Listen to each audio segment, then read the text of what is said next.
Si on m'avait dit que l'aventure nous me mènerait à 19 000 km de chez moi, non pas une mais deux fois, j'aurais eu du mal à le croire. Parce que oui, il y a 7 ans, donc en 2015, on avait été invité une première fois en Nouvelle-Calédonie pour le salon du Week-end Geek. Et je me souviens qu'à peine rentré sur Nice, on avait changé de valise et on était reparti pour une autre convention, cette fois sur le continent nord-américain, au Québec.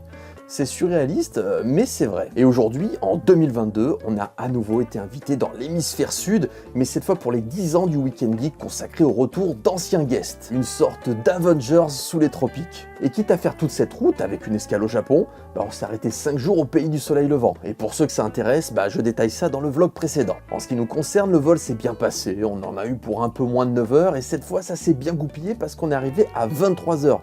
Le temps de récupérer les voitures de location et de rejoindre l'hôtel de Nouméa, on était au lit à 1h du matin, donc on s'est vite calé sur le bon rythme. Parce que oui, il y a 10 heures de décalage entre la France et la Nouvelle-Calédonie. C'est une des destinations les plus éloignées de chez nous. Je crois que la seule région au monde qui fait pire, c'est la Nouvelle-Zélande. Quand il est midi à Paris, il est minuit à Wellington. On a été logé par le festival au Hilton de Nouméa.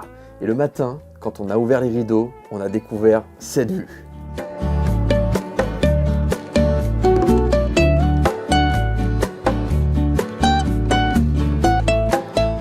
C'est le grand luxe. Ensuite, on a filé nos shorts, nos t-shirts, nos tongs, et puis on est parti rencontrer les membres de l'association du Sci-Fi Club dans une ancienne maison classée au patrimoine historique. C'est un endroit préservé qui héberge des assos et c'est vraiment stylé. D'ailleurs, pour la petite anecdote, il y a 7 ans, on avait dédicacé dans les jardins.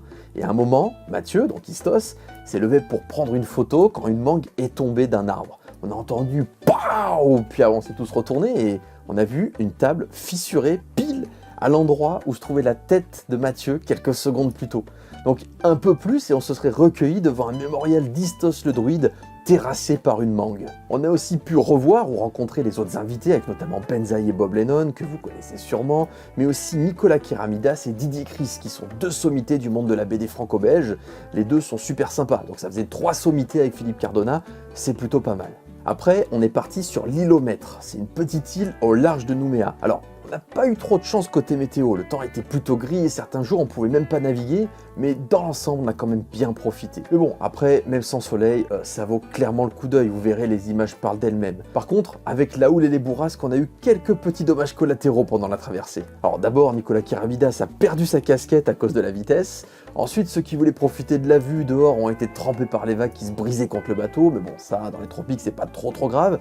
Et surtout, Ivy a eu un mal de mer terrible, mais elle a bien résisté, même si c'était pas au meilleur de sa forme. C'est très légèrement agité en fait pendant cette traversée.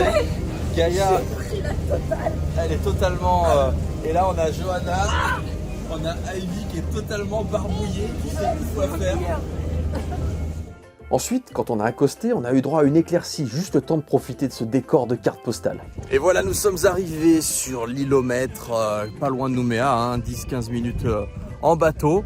Et voilà ce qui nous attend derrière, c'est quand même plutôt pas mal. Je pense qu'il y a moyen de faire 2-3 petites photos sympas. On a visité un peu, on a fait un premier plouf, Fistos a vu un requin à pointe noire, une tortue et un poulpe, c'est pas mal pour une première session. On a fait quelques photos et puis après on allait manger au bord d'une piscine avec vue sur l'océan Pacifique. Autant vous dire qu'on s'en souviendra longtemps, en plus il y avait du choix et c'était hyper bon. Après sans surprise, le reste de la journée, tout le monde a profité en mode vacances. Alors Johanna, l'île paradisiaque, ça te va? Pas mal, c'est pas mal. On a fait le tour de l'îlot, on a pris des photos, on a filmé un peu pour le vlog, on a fait des reels et des TikTok, certains sont retournés dans l'océan pour faire du snorkeling, d'autres ont discuté dans la piscine avec des cocktails, enfin c'était juste parfait.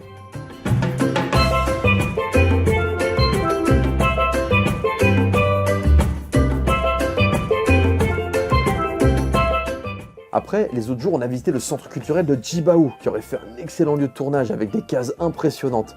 On a appris pas mal de choses sur la culture kanak et moi j'ai vraiment adoré ce genre d'ambiance. Il faisait bon, la nature était luxuriante et surtout on pouvait prendre notre temps pour apprécier ce moment. Et c'est rare de pouvoir prendre son temps. Après, les autres jours, je passe rapidement parce que tout ne se prêtait pas forcément à du vlog, mais on a visité l'aquarium de Nouméa avec un passage en revue de toute la faune océanique locale.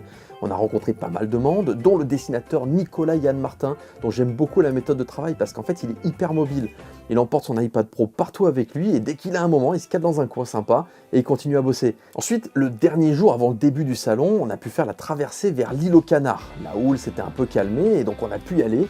Et c'est une petite île qui était juste en face de notre hôtel. Une fois arrivé, Bob Lennon a loué une grande banquette au bord de l'eau, on lui a offert une pina colada pour le remercier, et une fois de plus, on s'est calé toute la journée. Si vous n'avez pas vu le vlog sur notre passage au Japon, je précise qu'avec Gaïa, on a fait ce voyage à l'autre bout de la Terre avec notre fille de 3 ans et demi. C'est pour ça qu'on a un peu moins fait les aventuriers par rapport à 2015. C'était un peu plus chill cette fois, mais c'était bien aussi. Pendant ce temps, Philippe, Mathieu et Jonas sont partis sur l'île d'Ouvéa, plus au nord. Ils ont pris l'avion, ils ont été hébergés par une tribu, et ils ont pu avoir des décors de fou. J'ai vu leurs images parce que je leur ai prêté la GoPro et c'était juste incroyable. Et le lendemain, c'était le grand jour, on a pu rencontrer les communautés geeks de Nouvelle-Calédonie. Ce salon, il est vraiment plaisant parce qu'on a le temps de parler avec chaque personne, on a le temps de faire le tour des stands, on a le temps de s'intéresser à ce que font les autres, et on a le temps aussi de faire des emplettes. Perso, j'ai acheté un Mac de casquette parce qu'en France, on en trouve de moins en moins de type baseball, et j'aime pas trop celle avec les visières plates. L'avantage, c'est qu'en Nouvelle-Calédonie, ils commandent leur stock aux US. Du coup, j'en ai pris une dizaine pour compléter ma collection. Je vais pouvoir varier d'une vidéo à l'autre. Pour la petite anecdote, il y a une fille qui nous a interviewés, elle s'appelle Marion, et elle m'a demandé des nouvelles d'un certain Pierre. Et en fait, il s'avérait que c'était mon frère Sim dans Noob, et ils étaient dans le même cursus audiovisuel. Comme quoi, même à 19 000 km, le monde geek, ça reste petit. L'autre point dont il faut que je vous parle, c'est qu'on a profité de ce salon pour rencontrer les 2 autres invités qui sont extrêmement rares en Europe. Il s'agit de Dean Rankin, qui bosse notamment sur le comics des Simpsons, et de Mike Pondsmith, le créateur de Cyberpunk. Le midi, on était assis en face de lui, on a eu la chance de pouvoir discuter. C'était vraiment intéressant. Il nous a parlé du jeu de rôle, il nous a parlé du jeu vidéo, il nous a parlé de la série qui est sortie récemment sur Netflix. Ouais, c'était fou comme discussion, quoi. Et j'ai même eu la chance de dégoter un exemplaire du jeu de rôle Cyberpunk. Et du coup, je me suis empressé de le faire signer à Mike Pondsmith, sauf que, en fait, j'ai pas réagi à temps, mais il a signé à l'américaine sur la couverture. Et bon, j'avoue, j'étais un peu blasé parce que les bouquins, pour moi, c'est sacré, et j'aurais préféré qu'il mette sa griffe à l'intérieur, genre ici, ou enfin voilà. Donc, c'est vrai, c'est le petit truc qui m'a surpris. Aux États-Unis, c'est vrai que souvent ils dédicacent sur la couverture du comics. Mais bon, je reste hyper fier, c'est hyper cool et c'est tellement inspirant de rencontrer des gens comme ça, surtout qu'on est en train de faire le jeu de rôle Noob.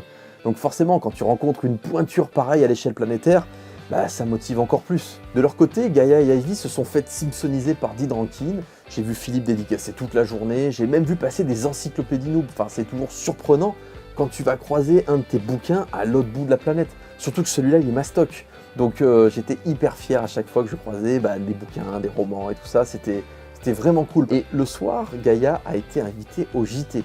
Alors de mon côté, j'avais déjà fait quelques directs, 2 sur France 3, un sur BFM Business et un autre sur TV5 Monde, mais Gaïa, elle n'en avait jamais fait. Du coup, c'était l'occasion de tester. Et ouais, elle s'en est hyper bien sortie, elle était un peu stressée, mais vraiment, elle a pas hésité, elle a bien répondu, c'était pertinent. Et puis, c'était marrant parce que on était à l'hôtel en train de manger, on allume la télé, normal, on regarde tous ensemble Anne-Laure aux infos, voilà, la routine. Non, c'est rigolo, enfin voilà, c'est... Encore une fois, je me répète, mais 22 ans après nos débuts, on vit encore des trucs de dingue. Comme quoi, même si la fiction originale ne nous apportera jamais des millions d'abonnés, ça offre une longévité imbattable et une qualité d'expérience juste folle, quoi. Dans un climat bienveillant, on a cette chance d'être pas trop gros, donc on échappe un peu à la plupart des shitstorms. On en a tous, évidemment, enfin sur Twitter, mais tout le monde en a. Mais on échappe un petit peu à ce côté malveillant et on a presque que le positif finalement. Donc je suis très content d'être vraiment pile dans dans une espèce de sphère bienveillante, même si Internet se durcit un peu avec les années. On est plutôt bien et ça c'est cool. Quand ça va pas, faut le dire, mais quand ça va, c'est aussi important d'en parler. Donc je sais pas si on reviendra un jour en Nouvelle-Calédonie, même si un tournage potentiel avec Corinne Nemec dans 2-3 ans s'organise tranquillement. Mais bon, ce qui est sûr, c'est qu'on en a savouré chaque seconde. Et le jour du départ, on a même eu le temps de revoir les terres rouges du lac Yaté plus au sud. Alors là, c'était ambiance Jurassic Park avec nos vieilles voitures de location. Alors je dis vieilles voitures de location parce que oui, on est passé par Sixt et on n'a pas eu nos GPS. Istos a une vieille voiture toute pourrie au lieu de SUV qu'il avait réservé. On n'a pas eu notre siège auto, enfin c'était un peu la galère. Et là le souci c'est que la personne de Sixt n'a pas noté tout ce qui manquait. Et en fait ils nous ont prélevé la totalité comme si on avait eu une bonne prestation. Donc on est en train un peu de gérer tout ça, c'est le petit effet qui se coule d'après voyage. Enfin bon, pour finir, on a tourné un petit sketch de dans les terres rouges et je vais le monter en parallèle de ce vlog. Alors ça aurait été encore plus beau si on avait eu le soleil parce que cette région elle a des couleurs totalement folles. Mais bon, Déjà, ça va être plutôt cool.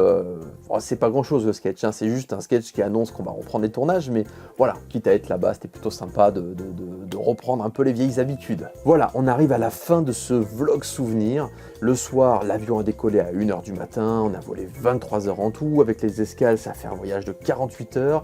Et là, aujourd'hui, on a tous un énorme jet lag, on est debout entre 2h et 4h du matin, et en fait, c'est tout l'inverse de mes horaires habituels, quoi. Oui, voilà. C'est le retour. Et oui, ça filme. On n'a pas encore décollé. On a des lourdes responsabilités. On a la responsabilité de la porte. Et Philippe et Flo aussi. On compte sur vous. Enfin, j'espère qu'on n'aura pas. En tout cas, ces voyages au Japon et en Nouvelle-Calédonie m'ont fait un bien fou et je suppose qu'au reste de l'équipe aussi. Sur ce, n'oubliez pas de vous abonner, d'activer la cloche, de mettre le pouce en l'air et je vous dis à très vite pour de prochaines aventures. Allez, bye bye.